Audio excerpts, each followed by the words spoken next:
Tangan saya merasa saya makin dipegang kencang sama penampakan itu, semacam rep-rep gitu kan. Wujudnya seperti leak, setannya orang Bali gitu kalau nggak salah. Leak gede gitu. Tarik-tarik saya, diajak keliling ruangan, dari ruang tamu ke kamar satu, ke kamar lain, ke dapur. Situ saya belum ngeh kalau rumah itu, nggak taunya ada banyak hal-hal yang goib yang sering berdatangan. Pada saat selesai nyuci, saya buru-buru jemur ke atas. Ternyata rumah itu posisinya di bawah kuburan Tanah Kusir Bintaro. Baru saya sadar.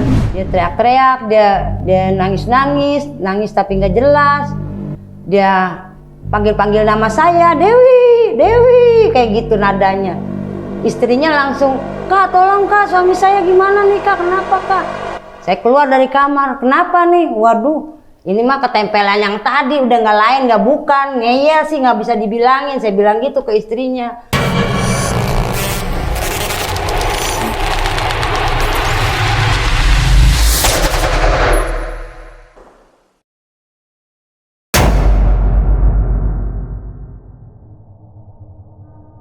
Assalamualaikum warahmatullahi wabarakatuh. Selamat datang di Narasi Misteri.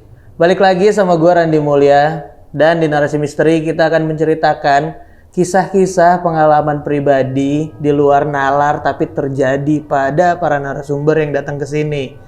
Nah, kali ini gue udah kedatangan salah seorang narasumber yang punya pengalaman di suatu tempat dia tinggal, di kontrakannya dia tinggal. Kita langsung aja ngobrol sama narasumber kita kali ini.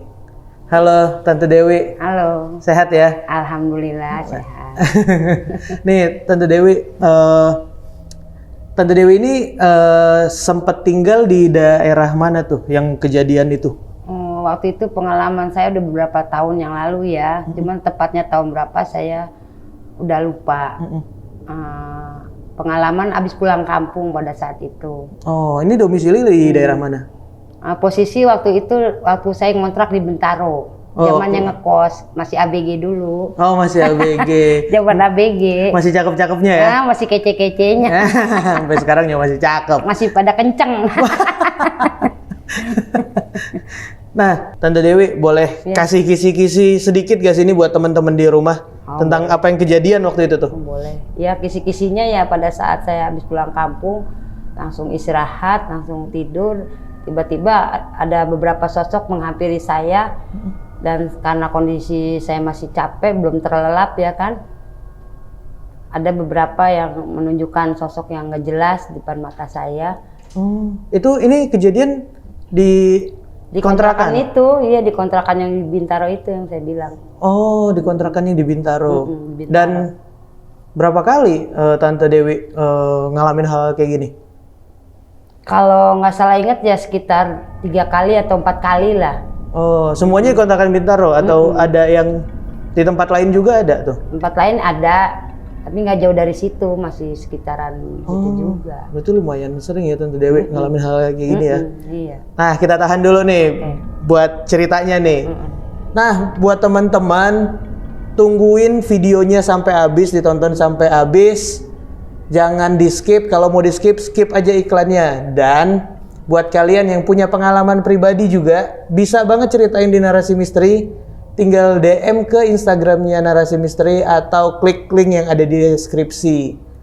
Dan di sepanjang video ini akan ada artwork yang digambarkan langsung oleh timnya Narasi Misteri tentang sosok apa aja yang dilihat oleh para narasumber ini. Dan buat kalian jangan lupa follow akun TikTok Narasi Misteri karena di sana ada konten-konten yang berbeda dari YouTube dan Instagram. Ya udah, kita nggak usah lama-lama lagi, kita langsung masuk ke ceritanya.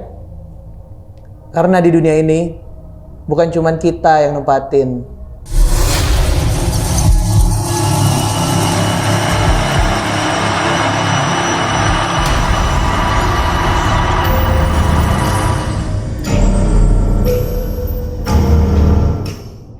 Tante Dewi, nih awal kejadian yang Tante alamin tuh kayak gimana sih? Kejadiannya lumayan lama, beberapa tahun yang lalu, cuman tepatnya tahun berapa saya lupa. Ya sekitar tahun berapa ya, saya lulus SMA 89. Itu 2 tahun habis lulus. Berarti 90, 91, 92. sekitar tahun 92 kejadiannya. Pada saat itu kita waktu itu kebetulan pulang kampung bersama. Kalau bahasa Padang bilang pulang kampung basamo. Ya. Saya ikut rombongan sepupu dari nyokap, dari ibu saya. Sama kakak sepupu harian itu. Kita pergi bareng, tapi kebetulan pulangnya mau nggak mau saya sendiri karena saudara saya itu kan masih sekantor sama saya, satu kerjaan. Cuman kebetulan pada saat itu saya tuh liburnya lebih cepat, otomatis harus pulang duluan sendiri. Nah karena sendiri itu kan mau nggak mau merasa beda, pergi bareng kan happy kan, ada yang diajak ngobrol, bawa barang bisa bareng-bareng. Karena sendiri ya merasa ada beban sedikit lah. Aduh gimana ya, udah karena kerjaan mau nggak mau saya pulang sendiri. Dengan pulang sendiri itu otomatis banyak yang dirasa sendiri, nggak bisa cerita kan sama siapa-siapa. Kondisinya tengah malam saya nyampe sekitaran jam 1 malam saya nyampe di kontrakan saudara saya. Pada saat itu saya harus mampir ke kontrakan saudara saya dulu karena dia kan berkeluarga, otomatis rumahnya kalau pulang harus bisa rapi. Nah, dipesenin sama saudara saya yang kontrakan itu, dia nanti kalau sampai kontrakan tolong disapu ya. Saya nggak paham kalau bilang tolong disapu itu berupa amanat yang harus dijalanin. Kondisinya saya lagi santai pikirannya, belum dewasa, nggak peduliin pesen orang. Saya tidur aja karena capek kan. Barang geletak aja, posisi saya tidur di ruang tamu, geletak aja capek. Barang taruh pinggir-pinggir ini tembok ya. Udah kecapean tidur sekitar 1 jam setengah tidur, baru mau lelap ngedadak bangun, ada penampakan berdatangan. Saya pertama belum peduli, 1, 2, 3 kali penampakan itu belum peduli. Lama-lama penampakan itu makin terang, semakin terang penampakan itu, tangan saya merasa saya makin dipegang kencang sama penampakan itu, semacam rep-rep gitu kan. Wujudnya seperti leak, setannya orang Bali gitu kalau nggak salah. Leak gede gitu. Tarik-tarik saya, diajak keliling ruangan, dari ruang tamu ke kamar satu, ke kamar lain, ke dapur. Saya keliling-keliling itu dibawa. Tapi saya masih ingat sama yang kuasa, saya berbacaan sebisa saya. Saya istighfar, saya baca kulhu, saya baca surat Anas. Apa yang saya bisa baca, saya baca. Tiba-tiba udah terlelap lah saya tidur. Pergilah itu, entah pergi entah apa. Pokoknya terlelap saya pada saat itu. Pas udah terlelap, jarak berapa jam kemudian udah pagi, udah ada matahari. Pada saat itu saya buru-buru mandi, buru-buru beberes bersih-bersih. Sambil cuci baju yang bekas saya pulang kampung tuh saya cuci. Di situ saya belum ngeh kalau rumah itu nggak taunya ada banyak hal-hal yang goib yang sering berdatangan. Pada saat selesai nyuci saya buru-buru jemur ke atas. Ternyata rumah itu posisinya di bawah kuburan Tanah Kusir Bintaro. Baru saya sadar, saya ke atas, saya jemur baju. Saya lihat di kanan kiri saya ternyata itu makam Tanah Kusir. Nah disitulah saya tersadar, oh pantesan jangan-jangan penunggu sini nggak terima, rumahnya nggak saya bersihin. Kan makhluk seperti itu kan sama kotor paling suka ya kan. Saya baru tersadar, oh ternyata semalam yang dipesen suruh nyapu tuh supaya saya nggak didatengin hal goib itu. Ternyata di atasnya tuh makam semua, posisi kontrakan itu saya baru sadar ada di bawah Tanah Kusir, posisinya dia di bawah. Jadi di bawah area tanah pemakaman tuh? Di bawah area pemakaman. Jadi samping lah mungkin ya, samping Tanah Kusir, bawahnya dia kan rendah begini. Jalan Bintaro kan kelok-kelok gini kan, dia nggak rata kan jalannya. Nah di situ saya baru sadar, oh ternyata saya tinggal di bawah kontrakan ini. Yang di atas ini makam semua, makam Tanah Kusir. Oh, area rumah lebih rendah dari lebih rendah makam. posisinya. Saya jemur baju kan naik ke atas itu. Pantesan kata saya, semalam saya banyak diganggu. Tapi itu diseret-seret. Seret-seret, saya keliling-keliling, nggak berhenti-berhenti, tarik-tarik. Tolong, di mulut tolong, tapi di hati bebacaan sebisa saya. Semampu saya, baca-baca ayat pendek sebisa saya, udah. Untuk menenangkan hati saya, ya alhamdulillah. Jarak berapa menit, saya terlelap, pules, lepas dari itu, yang makhluk itu. Dari gangguan itu saya terlepas. Itu teriak tolong-tolong berarti nggak ada tetangga atau apa yang mendengar? Nggak ada. Ya kemungkinan besar Mungkin tolong-tolong menurut saya udah keras suara saya, tapi mungkin suaranya nggak keluar kali, ya kan? Karena kan dari hati, saking panik kan, takut, kondisi sendirian, nggak ada temen. Dan tengah malam pula ya kan? Ya udahlah, saya sebisa-bisa saya sambil teriak, sambil dalam hati saya berbacaan sebisa saya. Baca-baca ayat pendek aja udah, untuk menenangkan hati saya. Ya alhamdulillah akhirnya saya bisa tidur dalam hitungan berapa jam, udah keluar matahari udah ini, baru saya berani bergerak, baru bisa mandi-mandi, bersih-bersih. Berarti habis itu amanahnya dilakuin tuh jadinya tuh karena kejadian semalam? Enggak juga sih, saya langsung kan habis mandi langsung kerja. Oh, jadi tetap gak dibersihin juga tuh? Tetap gak dibersihin, itu cuman jadi cerita aja akhirnya. Jadi pengalaman saya, oh iya ternyata kalau orang ngomong itu ada amanat harus dijalanin, pasti ada baiknya karena orang pesen berarti tandanya untuk kebaikan kita juga. Di situ saya baru nyadarin gitu loh. Tapi Tante Dewi ini ngasih tahu nggak ke orang saudara yang punya rumahnya dengan kejadian itu? Ya saya cerita, Ya saya bilang sempat marah juga, oh nggak ngomong sih kalau di atasnya tanah kusir, ya sengaja kata dia. Uji nyali lah sekali-sekali kata dia gitu. Nah saya jadi malas nggak main lagi, udah kapok dari situ. Lagian kalau dikasih tahu kalau dikasih tahu Tante Dewi belum nggak mau lah, pasti saya pulang ke kosan saya sendiri. Saya juga ngekos di sebelah-sebelahan. Nah setelah itu ada kejadian apa lagi Tante? Kejadian yang berikutnya ada lagi waktu saat itu kondisinya di daerah Bekasi.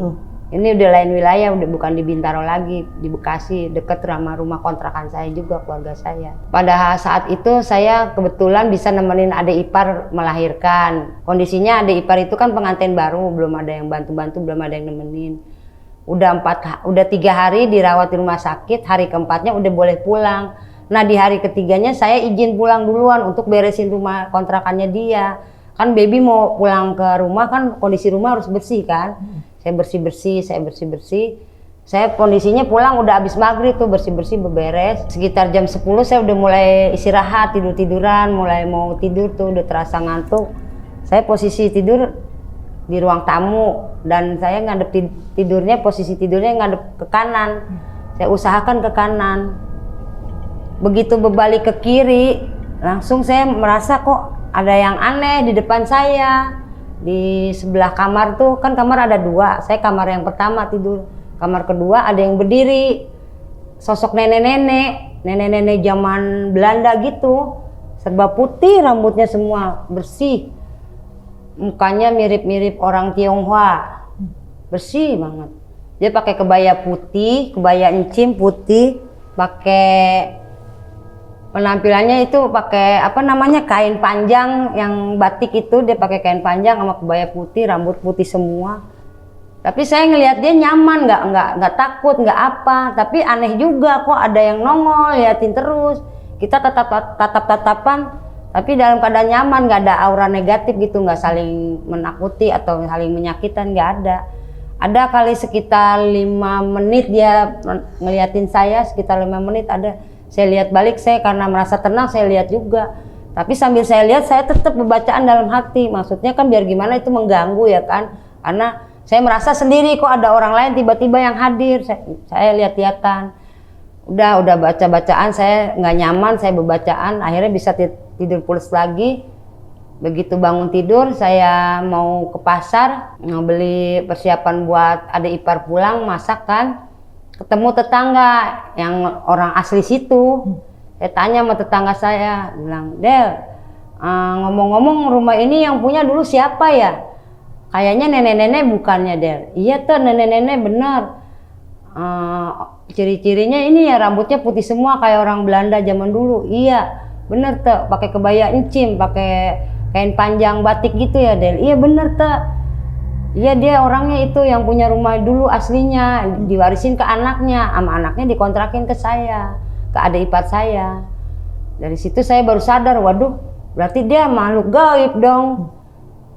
Pantesan saya tidur kurang nyaman semalam, saya bilang gitu. Ya benar itu persis yang diomong itu nggak salah. Padahal aslinya saya ini orangnya kalau ngelihat tuh paling susah. Ngelihat sosok itu paling susah, tapi pada saat itu penglihatan saya nggak ada yang salah. Menurut orang itu benar semua, nyambung.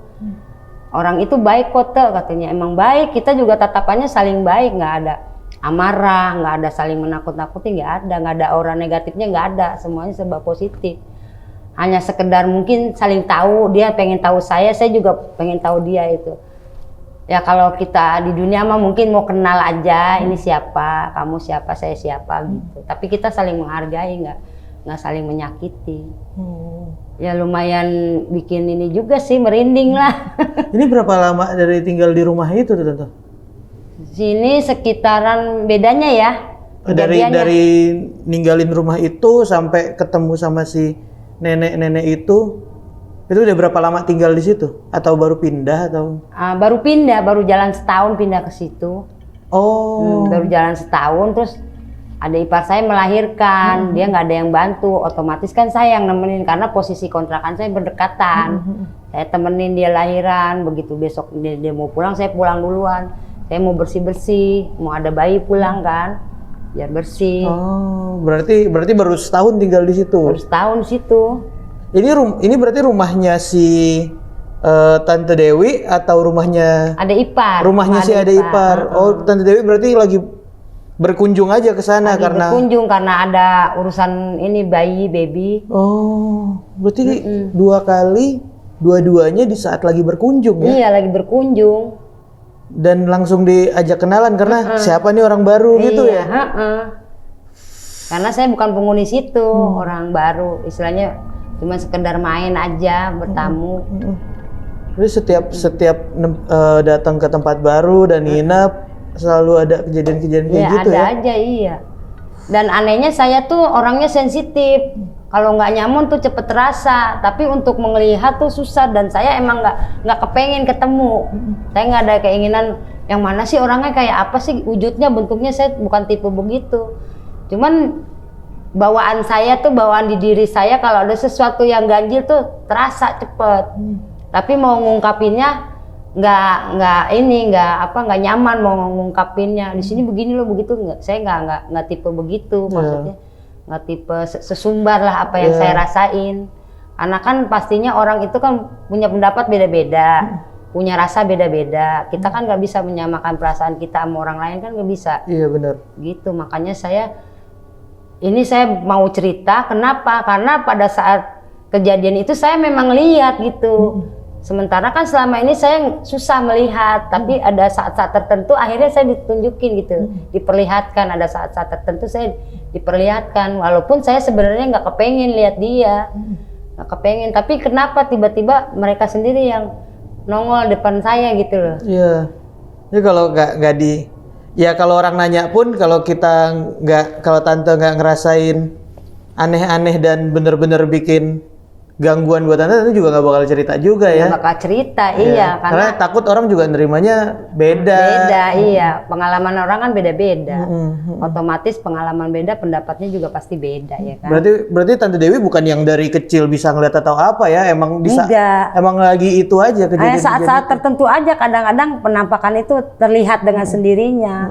Dan memang pada dasarnya saya sendiri nggak kepengen lihat yang begitu-begitu tuh, paling nggak kepengen. Kenapa? Takutnya kan mengganggu, jadi saya nggak nyaman kan. Dan kalau serem juga pasti nempel di kepala terus. Jadi pikiran terus.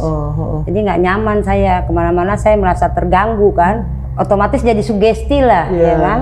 Nyangkut nempel terus. Ya di situ makanya saya mau cerita itu karena emang benar-benar saya ngerasain dan saya ngeliat gitu. Kalau perkara di mana-mana ada makhluk gaib pasti kita kan percaya goib ya kan. Cuman di sini saya tekankan diri saya untuk nggak ada keinginan yang mana sih wujudnya seperti apa, nggak ada. Nggak ada nantang atau apanya. Nggak ada. Pengen nantang tuh nggak ada. Ada pengalaman lain nggak yang masih teringat sama Tante Dewi nih? Ada satu lagi, saya pengalaman memang cukup teringat ya sampai sekarang, dari umur sekitar saya 40 tahun yang lalu. Berarti saya sekarang 52 ya, berarti 12 tahun yang lalu lah kejadiannya. Umur 40 kejadiannya. Itu kondisinya pada saat saya jenguk ibu sakit berat di rumah sakit besar yang ada di Jakarta. Nah, rumah sakit itu kan memang udah lama ya, dari zaman Belanda udah ada. Nah saya di situ kalau masuk rumah sakit itu saya selalu tidak nyaman, apalagi kalau udah masuk yang sifatnya lorong-lorong begitu saya udah nggak nyaman. Yang lorong antara ruangan ke ruangan kan ada lorong kan, lorong yang lift itu buat naik ke lantai yang berikutnya saya udah nggak nyaman, itu saya sensi banget.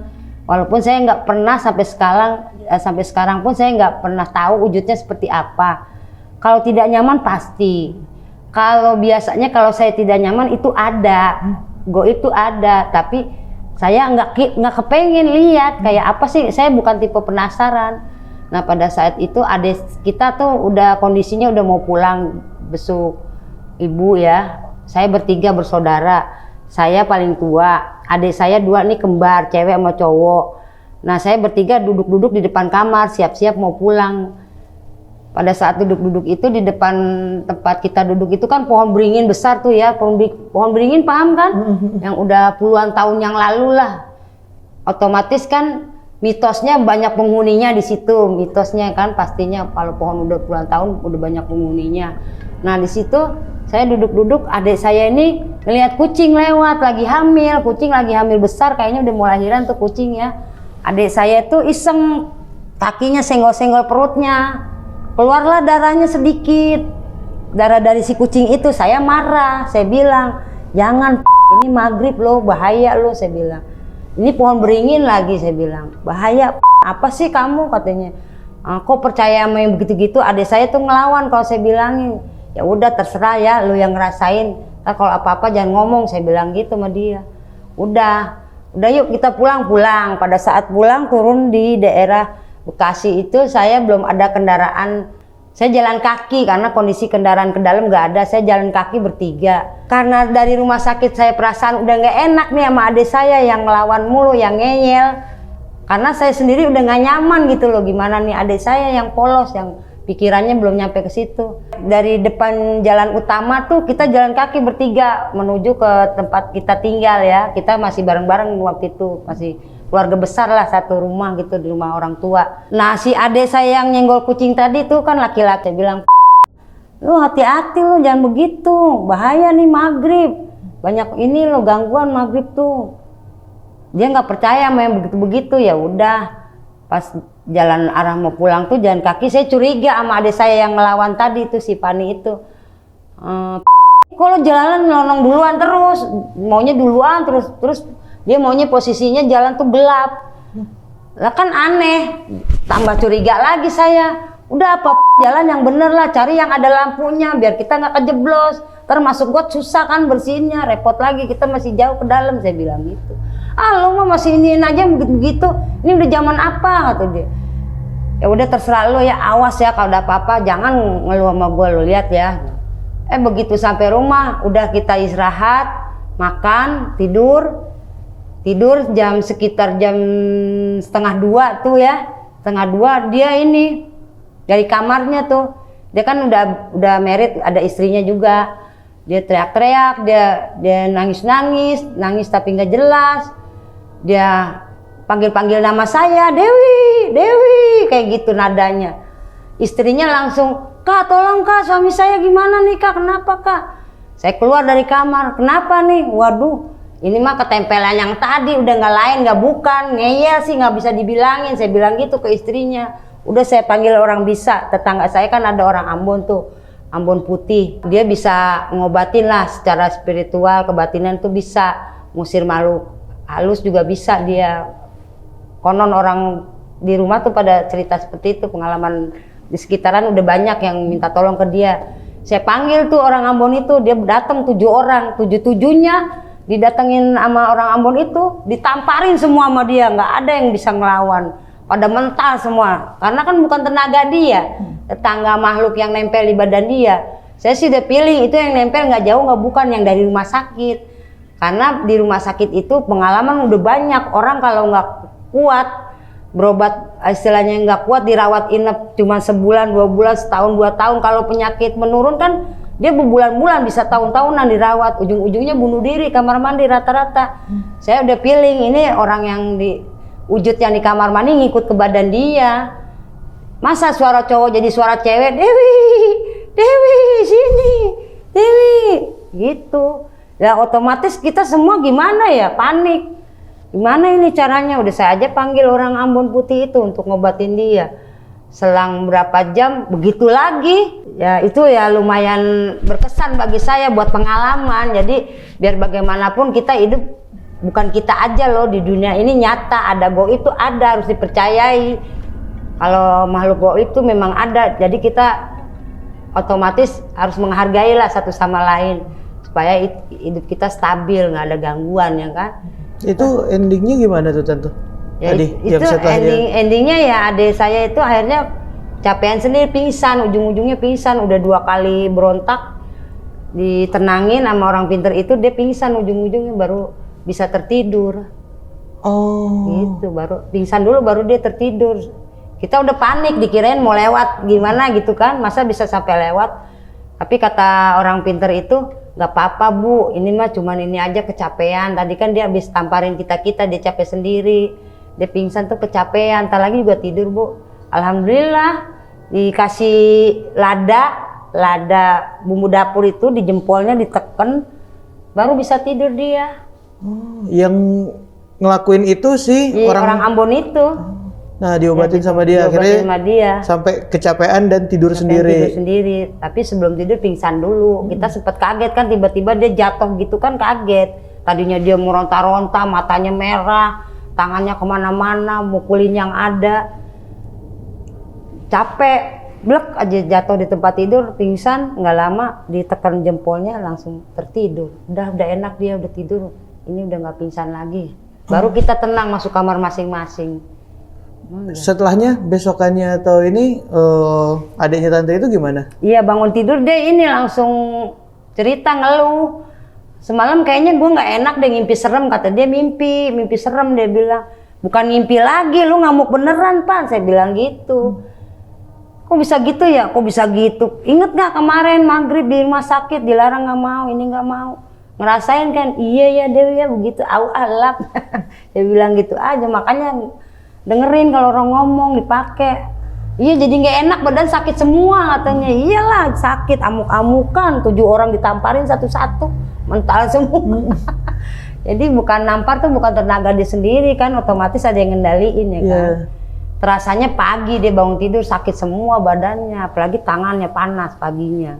Dan dia taunya cuma dia mimpi buruk ya? Dia taunya mimpi buruk, menurut dia mimpi. Gue mimpi apa ya, serem banget semalam. Lupa kata dia mimpinya apa, serem, cuman lupa ceritanya menurut dia.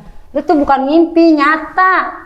Amuk-amukan keliling orang digamparin satu-satu, 7 orang Ambon.